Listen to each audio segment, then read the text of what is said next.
जैसे सुप्रिया जी ने कहा, आज हमारी पहली प्रतिज्ञा के बारे में बात करना चाहती हूं मैं। हमने तय किया है कि आने वाले विधानसभा चुनाव में उत्तर प्रदेश में कांग्रेस पार्टी 40% टिकट महिलाओं को देगी।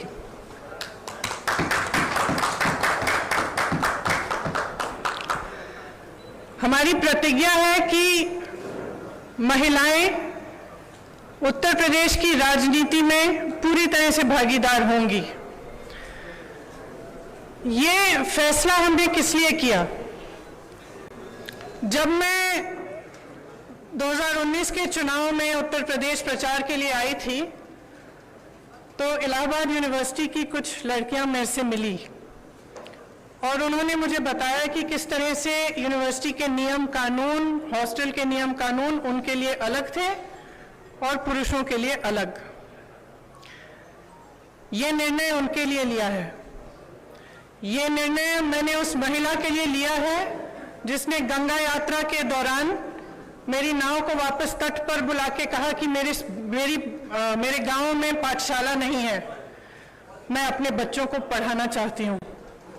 ये निर्णय उस लड़की, प्रयागराज की एक लड़की पारो के लिए लिया गया है जिसने मेरा हाथ पकड़ के मुझे कहा कि दीदी बड़ी होकर मैं नेता बनना चाहती हूं। ये निर्णय उसके लिए है। ये निर्णय चंदौली में जो शहीद एयरफोर्स के पायलट हैं उनकी बहन वैष्णवी के लिए है, जिसने मुझे कहा कि उनके भाई शहीद हो गए हैं लेकिन वो पायलट बनना चाहती है। ये निर्णय उन्नाव की उस लड़की के लिए है जिसको जलाया गया, मारा गया, उसकी भाभी के लिए है जो आज भी संघर्ष कर रही है उसका, और उसकी 9 साल की भाभी की बेटी के लिए है जिसको स्कूल में धमकाया गया था। ये निर्णय हाथरस की उस मां के लिए है जिसने मुझे गले लगाकर कहा कि उसको न्याय चाहिए, उसको न्याय नहीं मिल रहा है। ये निर्णय रमेश कश्यप की बेटी के लिए है, उसका नाम भी वैष्णवी है, जो बड़ी होकर डॉक्टर बनना चाहती है। लखीमपुर में एक लड़की मेरे से मिली, मैंने उससे पूछा क्या बनना चाहती हो बड़ी होकर, उसने कहा प्रधानमंत्री बनना चाहती हूँ। उसके लिए है ये निर्णय। ये निर्णय लखनऊ की एक बस्ती में लक्ष्मी वाल्मीकि के लिए है जो ITI पढ़ी है, BA की है, उसने कंप्यूटर कोर्स किया है, आज तक उसे नौकरी नहीं मिली है। ये निर्णय उसके लिए है। ये निर्णय सोनभद्र में उस महिला के लिए है जिसका नाम किस्मत है, जिसने अपने लोगों के लिए आवाज उठाई, संघर्ष किया और न्याय मांगा।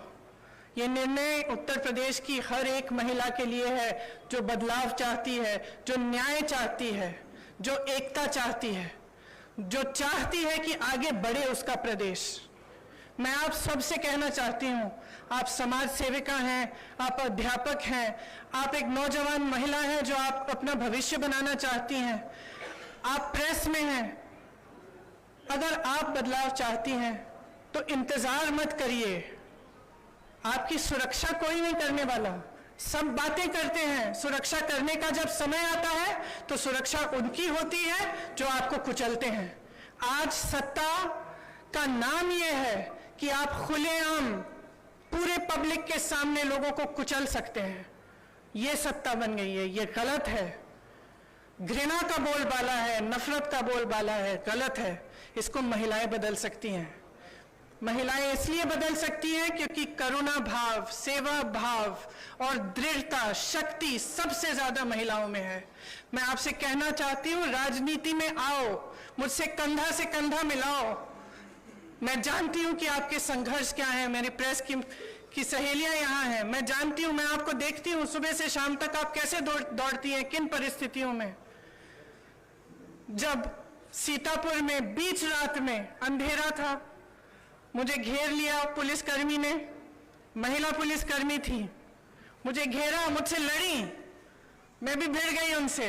उसके बाद मुझे उन्होंने जीप में बिठाया और अंधेरी रात में सिर्फ मैं, वो दोनों और 2 कांस्टेबल मुझे सीतापुर के PSC कंपाउंड में ले गए।